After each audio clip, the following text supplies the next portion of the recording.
Hello, friends, and welcome to the Monday Show, number 9. I am your host, Wes. With me, as always, my good friend, Ruuts. Ruuts, happy Monday, sir. Oh yeah, Monday, my favorite day of the week. Yeah, mine too. Uh, my favorite day of the week that starts with the letter M, Yeah, right. Monday. Now, Monday's always cool. I like Monday now a lot better than I used to, and the reason solely being the Monday Show. We get to talk about games, we get to talk about what we've been playing, and have a couple of fresh off the presses brand new titles. One of them a beta title, another one uh, early access. Is that right, or is it a full release? I'm not sure. I think it's early access. Yeah, I thought so too. Um, anyway, I guess we should probably get right into it here. And the first, well, let me preface this before we even start. The first title that we're going to talk about is a beta that we played. It's not even in early access yet. It's a development build. So any criticism that we may have before the end of this segment really should be taken with a grain of salt, because it's really not fair to criticize something that hasn't been released yet. That said, though, it's not all bad what we have to say. And the game I'm talking about is a game called Into the Radius, which is a game, kind of a post-apocalyptic FPS. They were giving out keys to this one not long ago on Discord, and they're getting ready to go into early access. So the end of the beta period is coming fast upon us, and Roots and I thought there's no time like the present.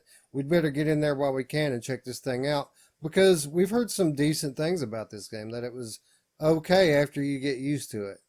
That's literally what people are saying. It's pretty good after you get used to it. Um, and plus, I mean, it's a dark game. Uh, it's a kind of a dark science fiction first person shooter, and I like those sorts of games. So I wanted to check it out. Roots, first impressions of Into the Radius. Like you said, it's different. It's a different type of game than I would play to begin with.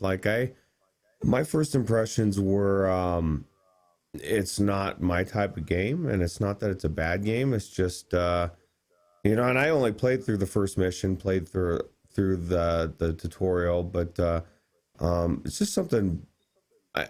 Maybe if there was more to it than what we saw, as far as like the boxes that showed the story, and I get more into it, and I know Scion has been raving about this, and at least telling me he's really liking this game. So maybe if I spent a little bit more time in it, it's just I like the running. I really like the fact that you could run as fast as you could. I was like, man, I wish every developer was not afraid to let me run in a game, because this game you really actually get booking, and I think it's one of my biggest gripes for a lot of games. So they do that well. But yeah, that's pretty much my first impressions. What were your thoughts on it? Yeah, I guess we should be pretty clear about that we didn't spend major amounts of time in this game. These are just quick first impressions. I played through the tutorial. I played through the mission after the tutorial, and by that point I'd seen enough and I was done with it. It may improve as you go on. There's a lot of good and bad here. First of all, like Root said, yeah, I enjoyed the fact that you could run freely in it as well.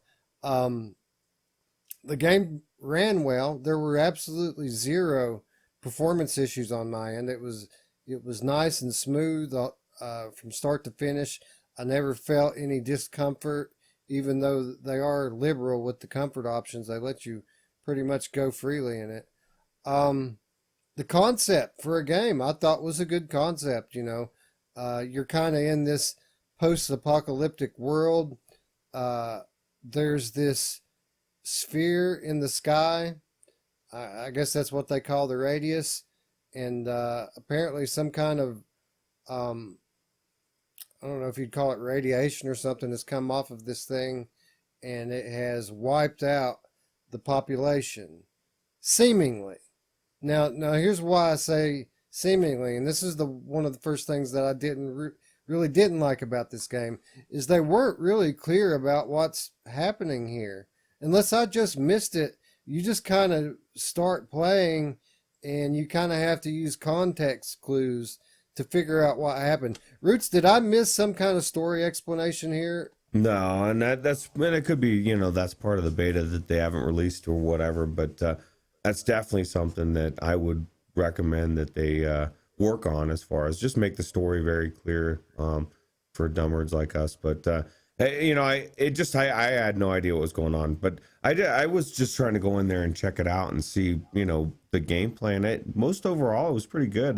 Now, when you crafted your gun and your bullets, did you have any issues with that part at all? Or because I made the mistake, because it's, you take the gun out, you put do the machine, or do it comes out, you put it in your holster, and then you're supposed to take your bullets and put it on your vest. Well, I somehow put it directly in the gun, and then once it was in there, I couldn't go on anymore. I had to literally restart the entire thing over again. And that was one of the reasons why I didn't go as far as I did, because by the time I went through the second time, I was just about done to so hopefully they fix that. And again, like you said, these are all beta things that I guarantee won't be there when they release it, especially even to early access. One thing I will note, like, I just looking for footage for this, I saw a video from Zimtox from 9 months ago of him streaming this game, and the difference graphically from 9 months ago to today is amazing. Like, they've done a lot of work on this game in 9 months. So kind of interested to see what it's going to be like when it comes out in early access. And I know Cyan will let us know, but I don't know if I'll play it again or not. But Yeah, I did the same thing with the gun. It's an obvious reflex to put the clip in the gun as soon as you get it, but I didn't have any trouble getting the clip back out. I just pressed the A button and it popped right out, and I put it in my vest. Yeah. So maybe I should have ejected the clip. See, I didn't even know you could do that. So yeah, I like the gun control on it. You have to put the clips in it. You have to chamber around like you normally would. There's also a working safety on it that you turn on and off. So I thought the gun was one of the better things that I liked about it. Now, that said, even though I didn't have trouble at the same spot that you had, but just shortly thereafter, you come up to a firing range with some ammo. And there's a limited amount of ammo in the box. And they have a little tutorial they want you to go through there where you pull out the clip, load your gun, and you have to go in this specific order. Well, I went out of order, and even though I did everything that I was supposed to do in the tutorial, it didn't register. It still, even after I'd loaded the gun and fired off at the targets and busted all the bottles up, it was still on step one back there. So, like, had I kept going, I would have ran out of ammo and wouldn't have been able to finish the part that I actually did finish, but the game didn't pick up on it. So little stuff like that, just stuff I like to call indie jank, and it's not performance issues. It's just you can tell this game isn't from a big studio, and it seems, even though it's a brand new game, it seems a bit dated. The way the menus are put together, even though I think they have a lot going for them here, I think that it still lacks quite a bit as well, and that's largely why I didn't play more than I did. yeah, I didn't like the anomaly. I didn't like, you got this little bullet pouch and you're supposed to flick these bullets ahead to try to, like, a radar thing or whatever. And I just, like you were saying, it's a really unique premise of a different way to do the radar or whatever, kind of like blind or whatever. But I don't want to be running into shit or having to keep throwing things every time I'm walking. So that was to me was a little annoying, but I mean, it's the mechanic, so it is what it is, but I just didn't enjoy it. So Yeah, I like that part of it. What Roots is talking about here, this world that you're a part of, this barren wasteland that's been laid to waste by the radius, has all sorts of invisible energy fields in it, and some of them are good things that you're looking for, trying to collect. Others are bad things. I think the good ones are called artifacts, and the bad ones, what were the bad ones called again, Roots? anomalies, I think. Anomalies, yeah. So the way you have to find the anomalies, you can see traces of them, but you have these spent shell casings that you just kind of toss in front of you. And if you throw one into an anomaly, you can see how big it is, and that allows you to walk around it. So it's kind of like this a backwards way of doing this radar mechanic that we've seen in other games, just a way to watch your step. Uh, so I didn't mind that. Again, I like the concept here, the concept of the gameplay, the concept of what I could gather about the story. It seems like it has a lot of potential, but just the feel of this game, and even though it ran well and the gunplay was really, really cool, it felt like an early 2000s PC game. And while that may, you know, fly for some people, I wasn't really a PC gamer. So I have no nostalgia for this. Uh, it's just kind of uncomfortable for me to be in there. So if there was a lot more polish on this concept, I think it would be something I would enjoy a lot more.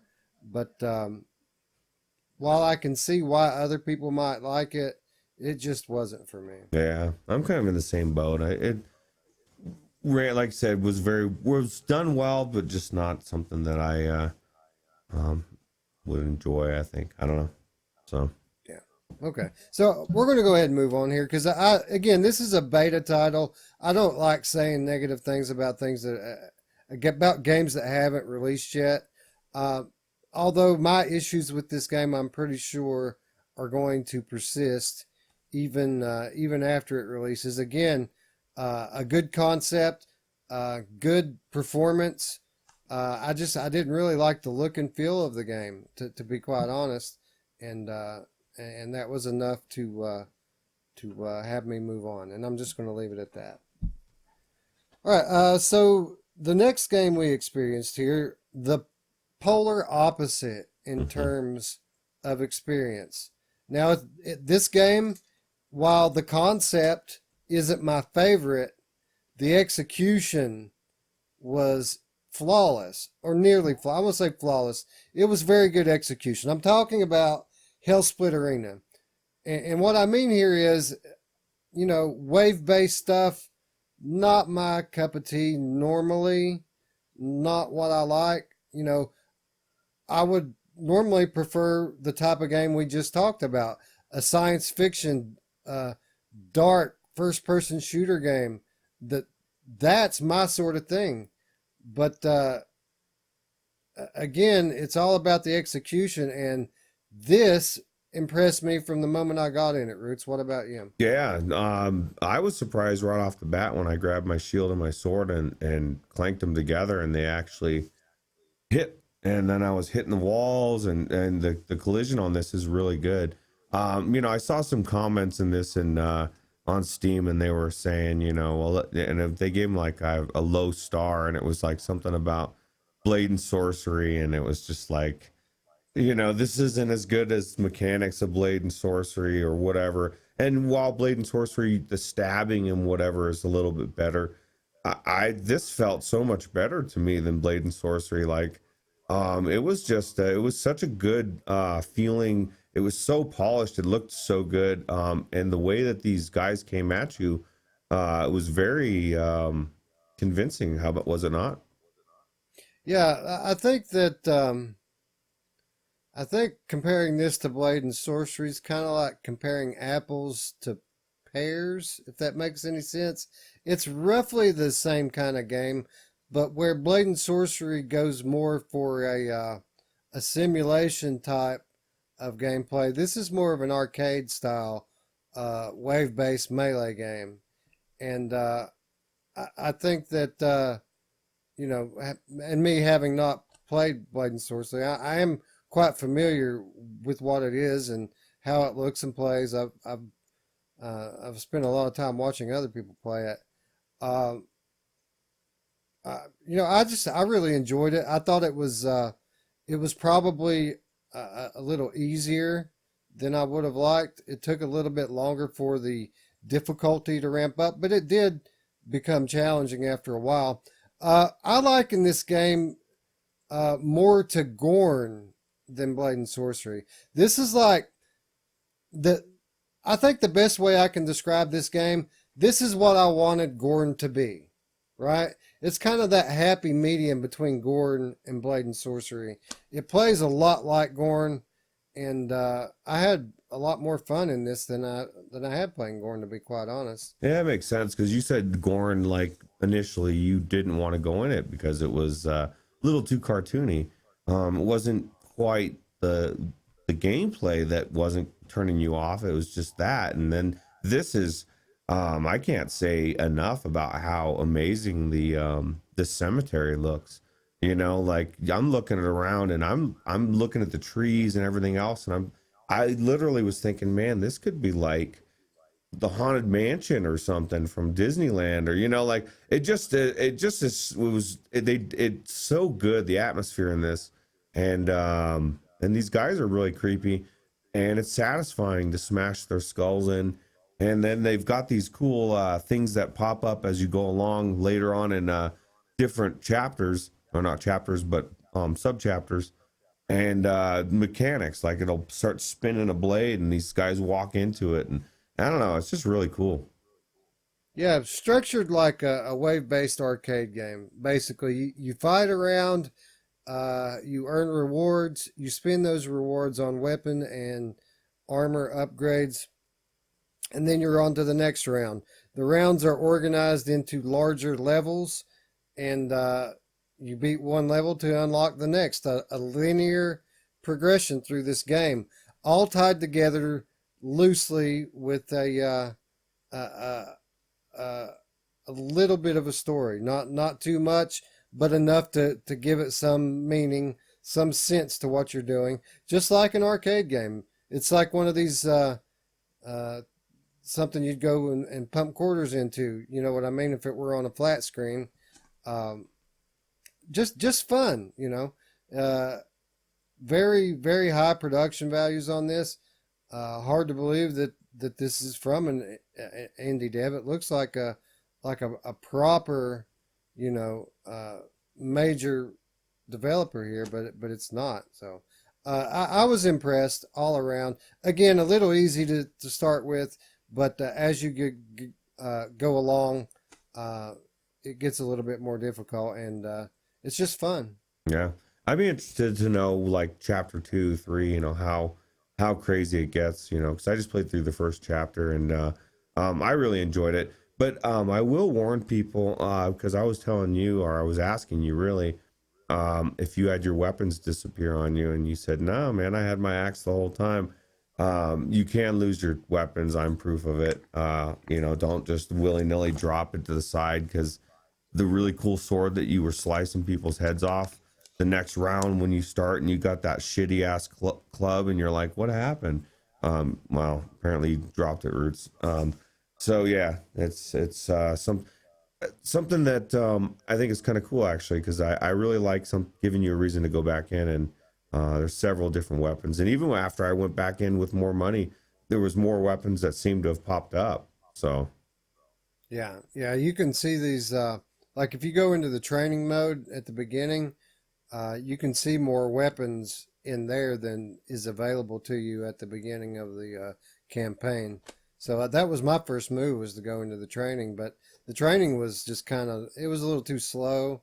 Like you go in there and you get to pick whatever weapon that you want, whatever armor, doesn't matter. They'll let you have whatever you want, but you hit fight and it's just like a slow trickle of these guys, and it never really picks up. So I didn't stay in the training for very long. I just went onto the campaign, and when I got there, it wasn't any more difficult. It was just easy peasy for about the first half of the first level, and then you started getting two guys at a time, and the guys had shields now and better weapons, and uh, that's when it started to get fun. So I really think it's good. I think if you like arena-based fighting, melee, I think this is a good game. Good game yeah, for you. yeah, I think if you like Gorn, you'll like this game. Even though it's not as comical and cartoony as Gorn, there is a little bit of that. I felt some Army of Darkness vibes to this game.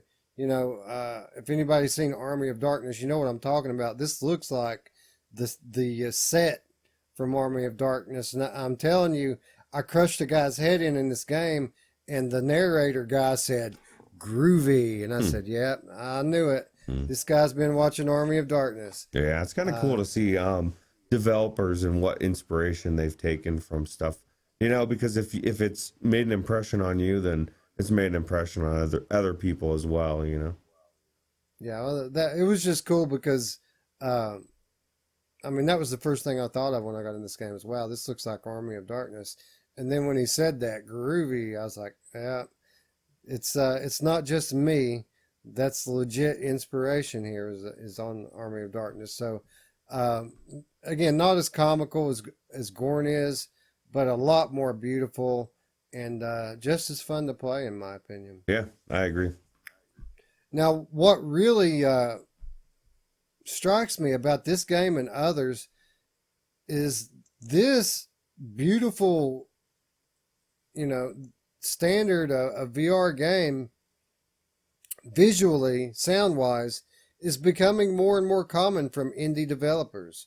Like we're getting games like this left and right now that are from virtually unknown and looks beautiful, looks like a AAA game. And not so much the case a year ago. And that's going to bring us into our discussion topic. And our discussion topic is, have we made it to the next generation? It's kind of one of these things, the topic for many a speculative discussion since we all got into VR is when the next gen comes. You hear it all the time. When we finally get to the next generation, we're going to have this and that and the other thing. But I'm starting to see signs of a real paradigm shift in VR. And we point these out in real time weekly on our show. When we see stuff that's pointing to us being in a new generation, we point it out and we speak our minds with it. And I think we're getting to that tipping point now, maybe, to where we can really consider this to be a new generation. Ruuts, what do you think? Are we still in the early days of VR, or have we moved on? I think we've moved on. I mean, especially that specific question. Are we in the early days? I think no. I think the early days, it's exactly the reason why we didn't really like the feel of the first game we talked about, and it's not that it's a bad game. It's just that, even a year ago, I would have felt different about it. And now it's like, we've had so many, the software alone, we made the discussion earlier a few months ago that the hardware was getting there. We weren't sure if we were quite at 2.0. But my thought is that the software, the games coming out, may be pushing us over that 2.0 mark. What do you think? Yeah, it's a complex question, and of course, it's all really a matter of opinion. We won't know until the VR historians write the book on this one 10 years down the road, what they consider to be the turning point into a new generation.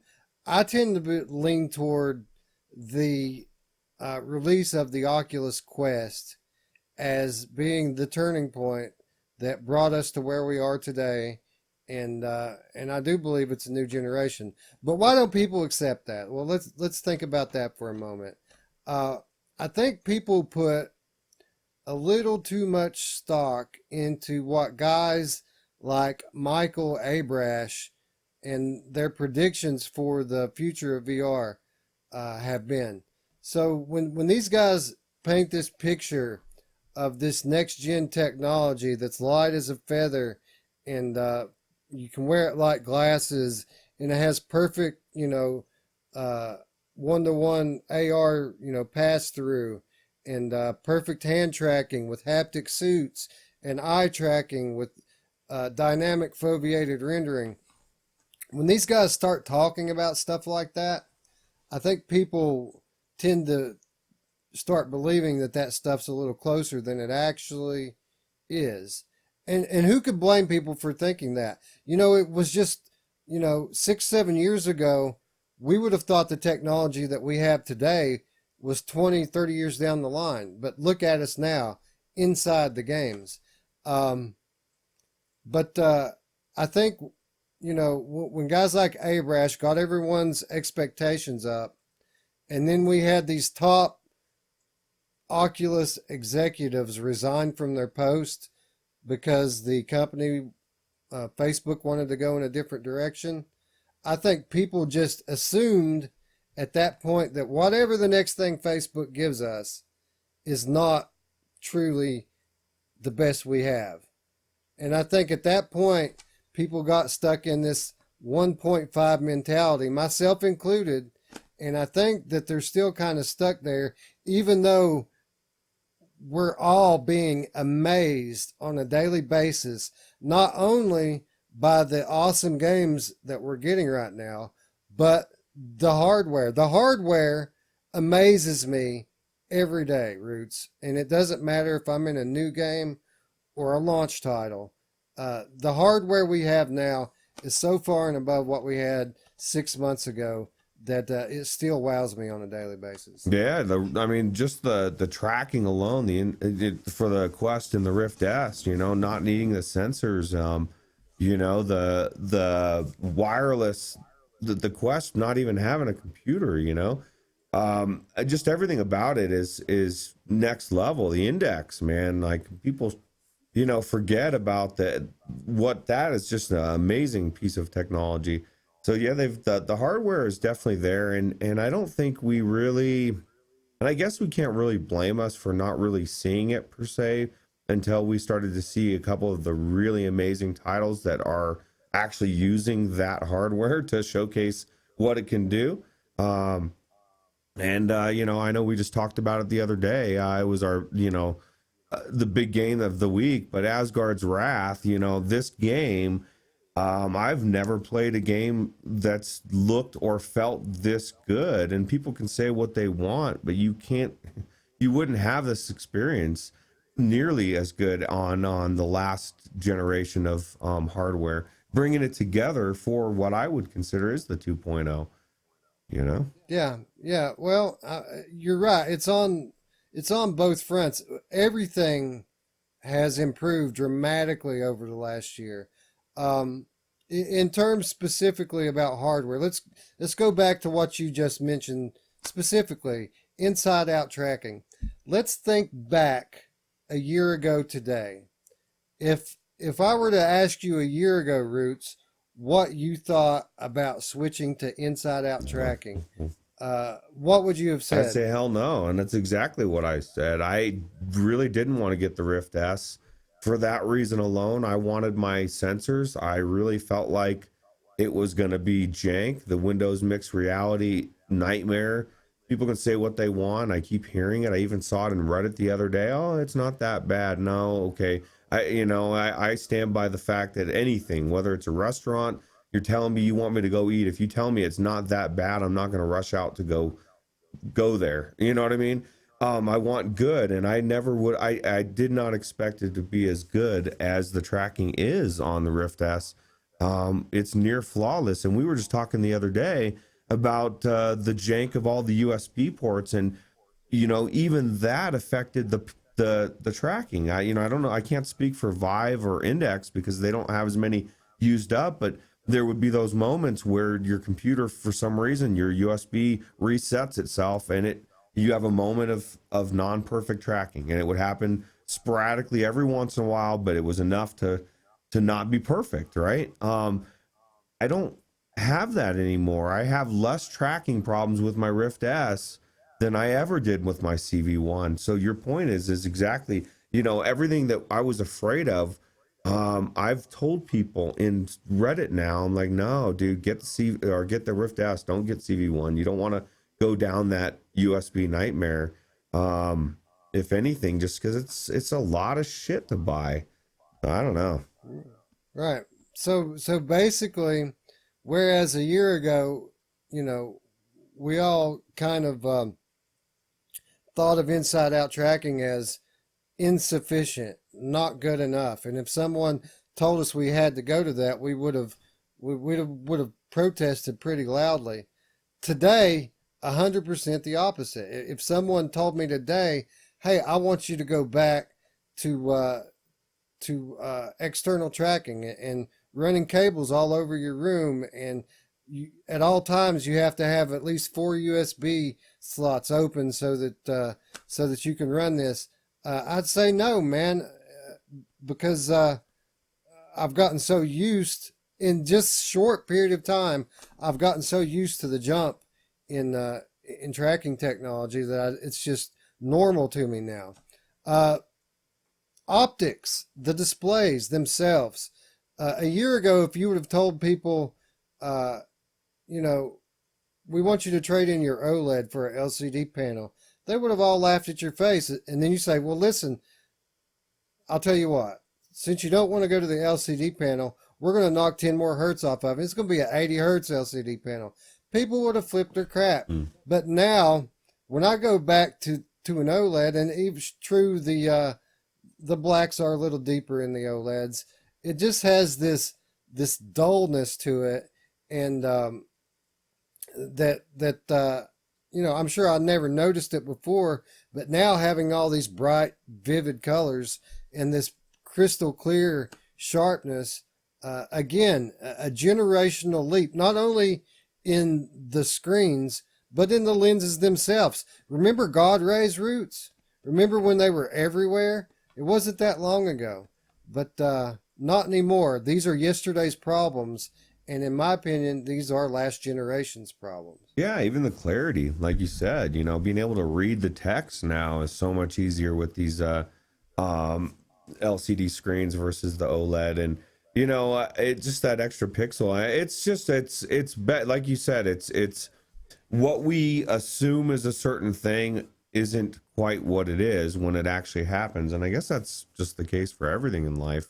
Everybody gets riled up about things, like even myself. I got riled up about not being able to fist bump my Shark Man. Sharky, I fist bumped him today, and I got fulfilled. So Ruuts just needed to calm down. Sometimes people just need to chill out, let technology take its course, and see things. It's one of the biggest things. And let's move on to that. I'm watching people on the flip side now saying the Rift S is fucking dead. It's if you buy, I've seen people on Reddit, if you buy a Rift S, you're a moron. You need to buy the Quest. You get the Quest Link. You get the portability. You get that. Like, none of us have fucking tried it, and the people that have tried it for like 10 minutes at OC6 or something. Like, we don't know, man. Like, it might be amazing. It might be subpar experience. Anybody that's rushing out to switch out their systems now, I think, should just step back and wait a few months, and then they'll know. We'll all know in another month or two, right? Like, we'll know for sure. Yeah, I agree with what you're saying here. You're basically pointing out the fact that people have pretty much rushed to judgment on features that have not yet been released. They're doing it again. Tried. They're doing it again. Yeah. What we just talked about, we all did with the Rift S. I had the same thoughts with the tracking, with the everything we just talked about legitimately went through my head, and I really was not wanting to get the Rift S for those reasons. And it's turned out that it was legitimately not an issue. So I just feel like it, in life, if everybody just wait a little bit longer, at least until you've tried it, or some people have tried it, maybe we'll know. It's just weird, everybody wants to get so wrapped up, and I get it. Like you said, it happened to us too. So it's just we get so wrapped up and we want what we want and we feel like we got screwed, and maybe we didn't. Maybe it was a good thing. So Yeah, yeah, I think that this is a good segue into another thing. What people were saying to their screens a moment ago when we were talking about how the hardware truly is next gen, they were saying, well, what about the next gen features? Where are the next gen features? And in everyone's mind, because we don't have eye tracking yet, we don't have dynamic foveated rendering yet, we don't have extra wide field of view yet. They think because we don't have those things that we're not in the next generation of VR. I would contend that that stuff never was going to be in the second generation of VR. That's third generation stuff. The second generation brought us features like standalone VR, which is, as I mentioned earlier, the catalyst for all of the big investment and change in VR this year. The fact that not only have we cut the tether and we've released VR into the entire area of the world potentially, you can take VR anywhere now, and not only did it break down that barrier, but it's also breaking down the biggest barrier for people getting into VR, and that's the cost barrier. Before, you had to spend anywhere between $600 to $1,000 to build any kind of a VR rig from scratch. Not anymore. $400 gets you real VR. And I know that's not the feature, the type of feature that you were looking for in this generation, but it's a very, very profoundly important feature nonetheless. Probably more important than anything else that they could have done is making affordable standalone VR. And I know you PC guys hate to hear that, but it's just the truth. A mobile, full 6 DOV experience that most people can afford is a game changer. Not only for that platform, but for PC VR, for console VR. The influx of potential customers that this brings in for developers is going to bring us more games like Asgard's Wrath and Stormlands and The Walking Dead, Saints and Sinners. And we're going to get more and more of these. And I think that the influx of new people into VR is a large reason for that. Hand tracking, Oculus Link.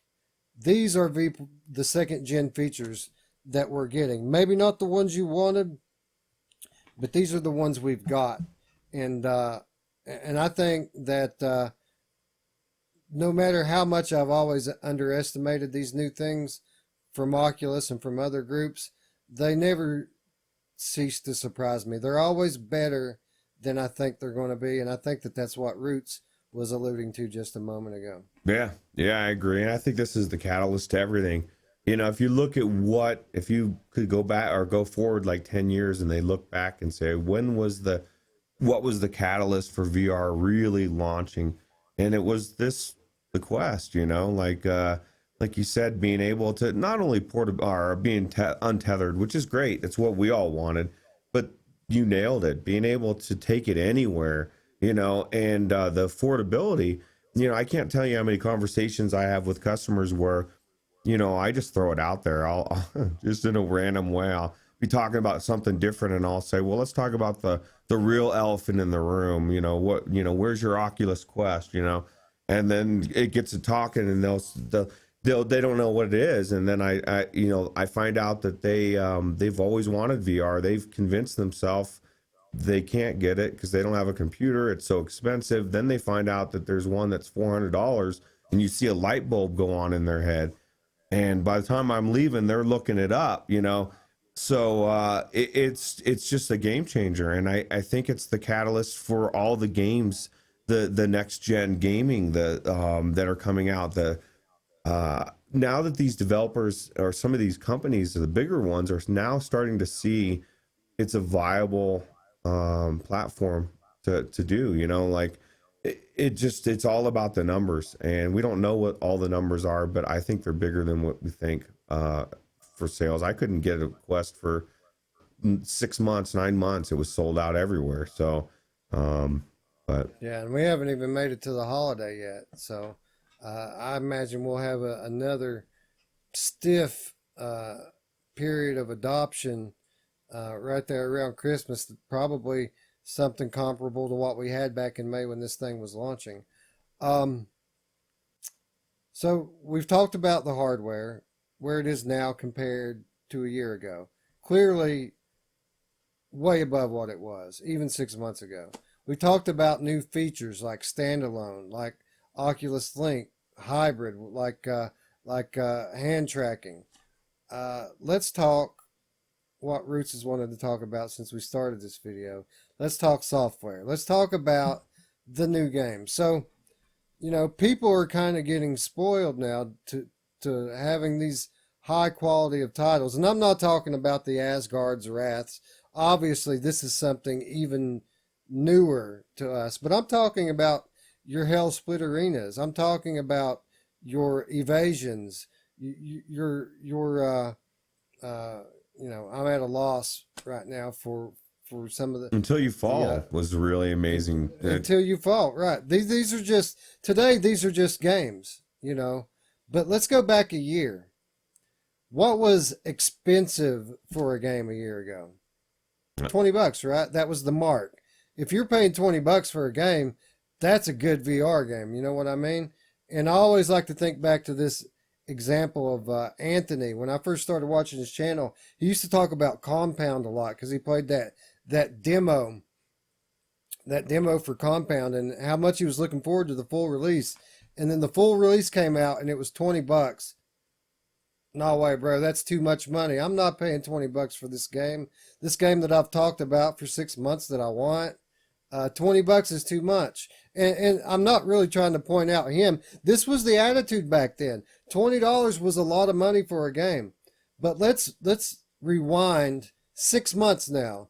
Defector comes out. This is a game we've been looking forward to for years. True AAA game. A game that everybody wants. Beautiful, high production quality. It comes out and it's $20. What did these same people say, Ruuts? Yeah, it's too cheap. They said that. I'm afraid it's not going to be good. I'm afraid it's not going to be good because it's only $20. So this is what I'm talking about. The quality, the level of the standard has risen, and even though it has risen slowly, it has risen quite a lot.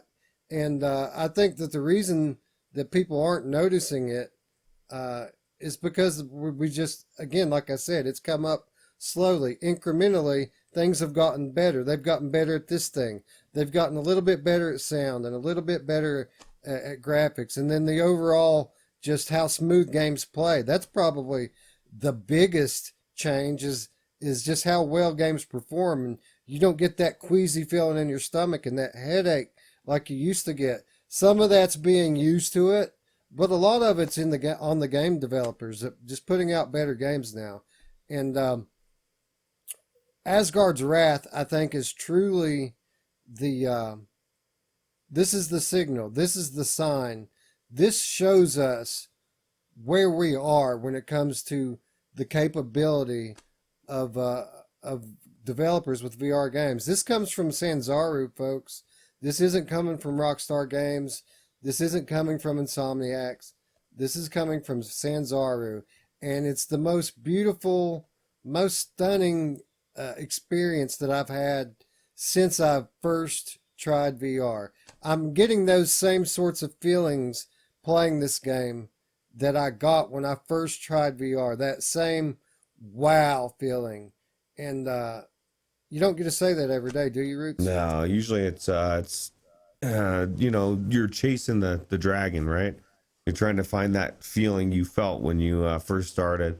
But the games are getting that much better, especially this one. I was saying that earlier about some of the other games I've gone into, and it's not any fault of theirs, but just the fact that I've played this game for close to 4 hours now, it's kind of fucking every other game over. Like that's mediocre that I might have thought was, oh, this is okay. Now I'm going in it and I'm like, yeah, this is not, it's like, what is this? Not that it's not good still. And, we've still got a long way. We were talking about this yesterday. We're still going to have duds come out that we're going to think are going to be good and they're going to be mediocre. But now the bar is raised. Now we've seen what can be done.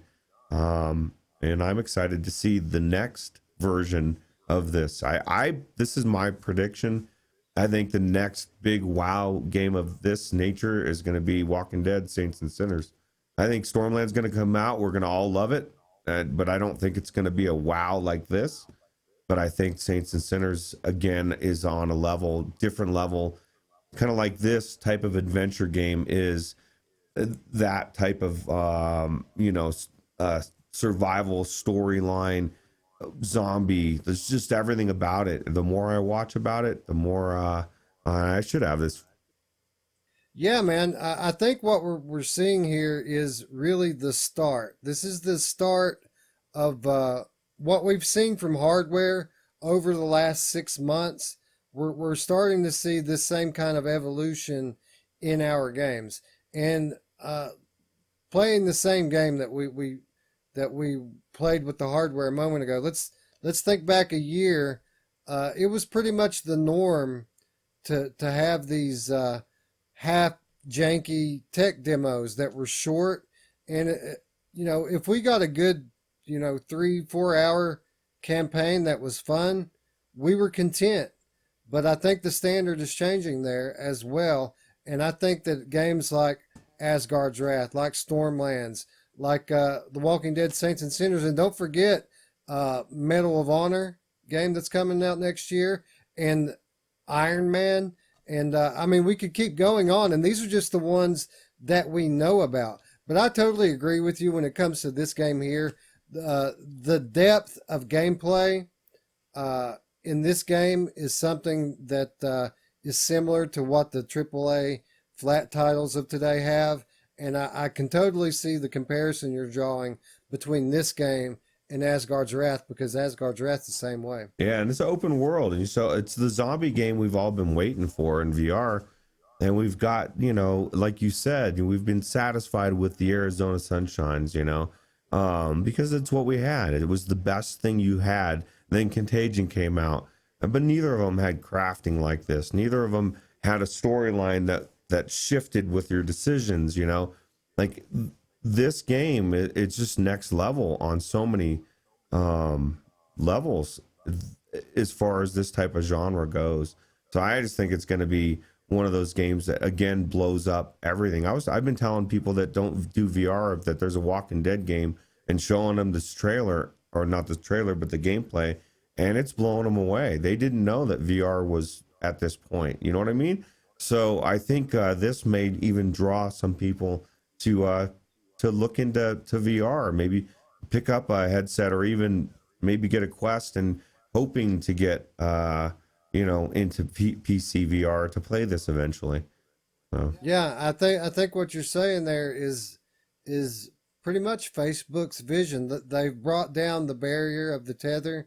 They've brought down the barrier of affordability. And even though, obviously Quest can't hold a candle to what PC VR can do, with Oculus Link, now they've made Quest into the gateway drug. Quest is that first hit that's for free. That's meant to go out there and hook people. And then when people start seeing, they get into VR and they start wanting to learn more about it, and they come to YouTube and they see shows like ours and all the other ones out there, and they start to see games like this and see us raving about Asgard's Wrath and Walking Dead and all these Stormlands and all these great games, then they start to wonder what it's going to take for them to play those games. And that's where Oculus Link comes in. All you need is the PC, brother. You don't even need a new headset. Yeah. So,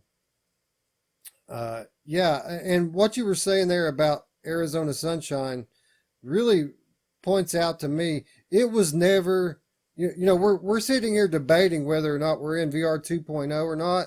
It was never more obvious to me that we absolutely are than last week when I was playing through the Arizona Sunshine damn DLC. Arizona Sunshine is a game that I hold dearly, a game that I always have a blast playing in. I've always held it in a high regard. But after playing with this new equipment and these new level of games for the last few months, when I went back into Arizona Sunshine, it just wasn't doing it for me anymore. I mean, it still feels good to shoot things in the face in VR. That'll never get old. But that game really does not hold up anymore.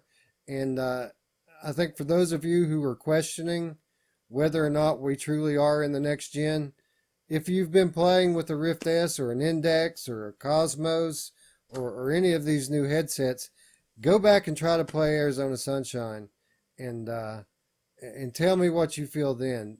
Then I want to hear your answer to the question, are we in the next generation?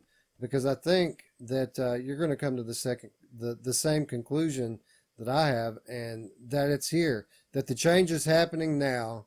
And when we look back throughout the history of VR, we're going to look at 2019 as the year that it all changed. Yeah, because it's changed so quick, right? Like we're watching it change around us, and it's just crazy. The biggest thing that will prove that the change is really here for people that have the Quest is when they're hooking their Quest up to their PC and they're playing Steam games. You tell me that we're not at the next level. I don't know, man. I just feel like we're blessed. Yeah. So We're for sure blessed. There's no question about that. We were blessed the day we got the Gen 1 headsets. Yeah. Because like I've said many times, I thought I would be old and gray, and I thought I would be closer to death than birth when we got this technology. And it came 20 to 30 years earlier in my life than I thought it would. And I'm forever grateful for it because it's done so many great things for my life, not only from an entertainment standpoint, but, it's got me into doing this, my hobby, which I love. It's allowed me to meet so many great people. All of you friends out there, I really appreciate the participation in our community. We're a small community, but I wouldn't trade any of you for 10 of the other guys. You guys are all awesome, and again, count my blessings every day from VR and from the VR community. We're coming down the stretch here on this conversation because I don't want to ramble on it. But before we leave, I am going to play devil's advocate, and I am going to bring in an alternative point of view that may suggest otherwise, that may suggest that we aren't quite there yet with terms to the next generation. And it's this. Ruuts, out of all the different VR platforms, in terms of sheer numbers of players, which platform is the largest? PlayStation, you'd say, right? PlayStation VR, and it's not even close. Even with the headway that the Quest has made over the past 4 months, it's still just 4 months. And it may be different in a year. It likely will be a very tight race in a year. But right now, it's still, PlayStation's still king shit. And nobody else is really even close. So, why am I bringing this up? Well, because we're talking about VR 2.0. Have we reached the corner? And if PlayStation is the big dog here, we're still on the same PSVR headset. What kind of big games do we have to look forward to from Sony right now? We're looking forward to Iron Man. We're looking forward to, what's number 2? Gollum? Come on, man. We've been waiting for Gollum since 2015. So while it may be awesome, and I'm starting to think more and more that it will be, Sony's still the big dog here. And even though we've got new console on the horizon, and it's going to mean a lot of great things for PlayStation VR when that comes out. I think that whether they wanted to or not initially, I think that if they want to remain relevant in the VR market, the market's going to force them to do a hardware refresh. And the same way that we don't think that the Rift S is a full 2.0 headset, I think that PlayStation VR is going to have to kind of cut back on some of the features and give us something with a better screen and a couple of new features. Give us some thumbsticks, you know what I mean? I think if they're really planning on waiting another 2.5 years to do that, that it's a fatal mistake. I can't see it. I know everybody says the PlayStation 5's coming out, soon, which it is, and you can't release a headset at the same time, which doesn't make sense, to expect people to spend that kind of money. I get that as well, but I also realize, like you said, they are competing with PC in some respect, and they don't want to give up their lead, so they're going to need to upgrade their hardware, tracking wise as well. Give me some, even if you don't have the inside out tracking, make it to where I can have another external camera. I want 360. I want to not keep being told to turn around, and then jump thumbsticks like you said. Now, I think all that stuff's coming. I think that is going to be in the 2021 big release of PSVR 2. But what I'm saying is I really think that a PSVR Pro is necessary now. And if not now, concurrently with PS5. Something that has a little less screen door, a little more field of view, and some thumbsticks. I think it's crucial. It's already bad enough that they're going to have to try to compete with a tetherless device that's a hybrid, can hook up to PC or can go by itself. That's a lot to deal with. You need to at least be able to provide the same level of clarity and mobility with your controls, or else people are just going to start to look at your equipment as being last gen. And I think that right there points out again so clearly what we've been talking about here. We truly are coming into the next generation. When we're starting to talk about PSVR being outdated, that says it all, doesn't it? We must have moved on if that's outdated, right? Because just a year ago it was my favorite thing, and now it's outdated. So yeah, it's getting harder and harder to go back into the headset from the Rift S too, especially after you get into these amazing huge games. You're not going to see an Asgard's Wrath 129 gigabyte game on the PlayStation VR. It's just not going to happen at this point. So you're going into those experiences, they've got to do something. It's competition, and you nailed it. The Quest has just added another level of competition with a portable console VR that can be hooked up to the computer as well. And it's about the same price as their console is by itself, at least the Pro. So, it's huge. And I don't think people are they're looking at it from a Rift or PC versus Quest.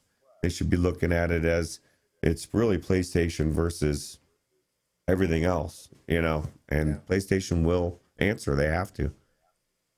I agree 100%.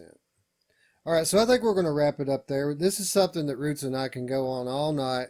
We can cite probably another 3 hours of different evidence in this direction, but at the end of the day, it's just our opinions. So what do you think? Have we reached VR 2.0? I think it's pretty definitively that if we haven't reached it yet, we're moving into it, and by the end of the year, when all the new software is out, I think we're there, folks. I think from a hardware perspective, a features perspective, an accessibility to the general public perspective, I think on every front, with the exception of console VR, I think we've moved on. And be sure to let us know what you think in the comments down below. And if you've liked this video, give us a thumbs up.